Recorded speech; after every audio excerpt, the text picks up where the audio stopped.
ஒரு மகிழ்ச்சியான செய்தி. இதயம் நல்லெண்ணெயின் விலை லிட்டருக்கு ரூபாய் 105 குறைஞ்சிருக்கு. செப்டம்பர் 2023ல 1 லிட்டர் இதயம் நல்லெண்ணெயின் அதிகபட்ச விலை ரூபாய் 503. ஆனா இப்ப 1 லிட்டர் இதயம் நல்லெண்ணெயின் விலை ரூபாய் 398 மட்டும்தான் தமிழ்நாட்டுல. அப்ப இனிமே எல்லாரும் இதயம் நல்லெண்ணெய் வாங்கலாம் இல்ல?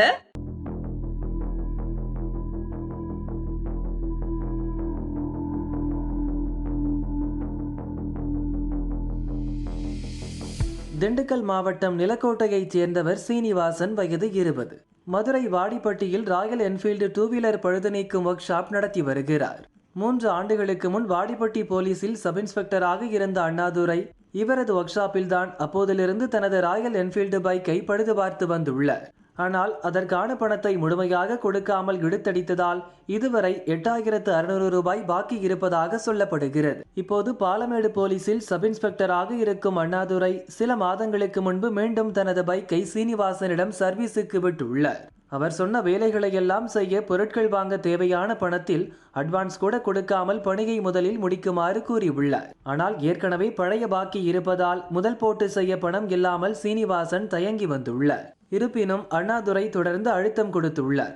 பைக் கண்டிஷன் தெரிந்து கொள்ள கால் செய்த போது சீனிவாசன் எடுக்கவில்லை என தெரிகிறது. இதனால் ஆத்திரமடைந்த சப் இன்ஸ்பெக்டர் அண்ணாதுரை 4ஆம் தேதி ஒர்க் ஷாப்பிற்கு சென்று சீனிவாசனையும் கடையில் வேலை செய்த இளைஞரையும் தாக்கினார். சீனிவாசனை பகிரங்கமாக மிரட்டி காரில் ஏற்றும் வீடியோ வெளியாகி பரபரப்பை ஏற்படுத்தியுள்ளது. வண்டி கடந்த 5 மாதமாக வண்டி வேலை கொடுத்தாரு. 5 மாதம் வேலை கொடுத்ததில் பார்த்தீங்கன்னா பணம் கொஞ்சம் டிலே ஆச்சு. டிலே ஆன கோவத்தில் என்ன ஆச்சுன்னு தெரியல, நான் டிலே பண்ணிட்டேன். பணம் தர டிலே பண்ணனால அது வந்த கோவத்தில் என்னையும் அடிச்சு விட்டாரு. அந்த நிமிஷத்துல யாரும் இல்லை. அவனுக்கும் நம்மள மாதிரி ஒரு கை பையன், அவனை வந்து நான் 15 நிமிஷமா வச்சிருக்கேன். அவனையும் சேர்த்து இழுத்து போட்டு அடிச்சிட்டாரு. கூட வந்தவர் வந்து தராதரமாக கவனிப்பேன், அந்த மனை இந்த மனைன்னு தரார் முரளின்றவர் அந்த அளவுக்கு தராதரமாக பேசி கண்டமணியாக திட்டாருன்னு ரொம்ப மனசு வச்சுட்டு பொய் கேஸை போட்டுன்னு கூட வந்தவரும் மிரட்டுறாரு, இவரும் மிரட்டுறாரு. இதுக்கு எல்லாருக்கும் பேசுறாரு. நான் என்ன பதில் நேர்மையா வந்து உழைக்கிறேன், மோசடி பண்ணி சம்பாதிக்கல. அவர் நேற்று வந்து திடீர்னு வந்து வேலை பார்த்துருக்கேன், வண்டி ரெடியாக இருந்தேன், கொஞ்சம் பொறுங்கண்ணே அப்படின்னு மட்டும் சொல்லியிருக்கேன். கேட்காம அவரே தான் வந்து இவனே இன்னொருத்தரையும் கூட கூட்டு வந்து அடிச்சிருக்காரு. எங்களுக்கு அடித்த விஷயம் தெரியல, சண்டை போட்ட விஷயம் தெரியல. என் ஊர் வந்து அங்கேருந்து ஒரு 5 கிலோமீட்டர் தள்ளி இருக்குது, சரிங்களாண்ணே. அது 5 கிலோமீட்டர் தள்ளி இருக்குது. நான் கேள்விப்பட்டு இங்கேருந்து பார்த்துட்டு வந்து சொல்லவும் நான் என்ன எதிரானு போய் விசாரிக்கிறான். இந்த மாதிரி சொல்ல மாட்டேன் அப்போ கூட. சரி, அப்போ சிசிடிவி என் கடையில் வச்சுருக்கான். அவர் உன்னை அடிக்கலன்னு சொல்கிறீங்களா, பார்க்குறீங்களா, பார்த்துக்கலாம், உன்னை நான் பார்த்து ஃபோட்டோ காட்டுறேன் அப்படின்னு சொல்லும்போது அவர் பார்த்தா அவர் பிறகு அண்ணாதுரை சார் அவர் கொஞ்சம் கடையில் வந்துட்டு உட்காந்துருக்காரு.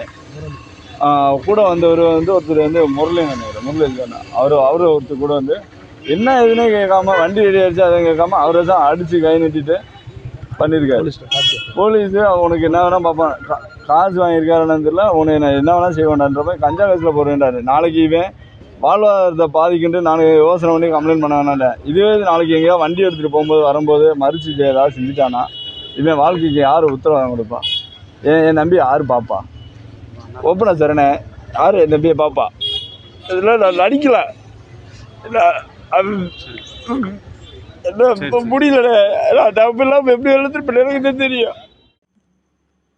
என் பைக்கையே வேலை பார்க்க மாட்டாயா, உன் மீது கஞ்சா வழக்கு போட்டு விடுவேன் என அண்ணாதுரை மிரட்டியதாக கூறப்படுகிறது. இதனால் அதிர்ச்சியடைந்த சீனிவாசன் மதுரை எஸ்பி, முதல்வரின் தனிப்பிரிவு மனித உரிமை ஆணையத்திடம் புகார் மனு அளித்துள்ளார். சப் இன்ஸ்பெக்டர் அண்ணாதுரை மீது நடவடிக்கை எடுக்க வலியுறுத்தி மதுரை கலெக்டர் அலுவலகத்தில் நடந்த மக்கள் குறைதீர்க்கும் கூட்டத்திலும் மனு அளித்தார்.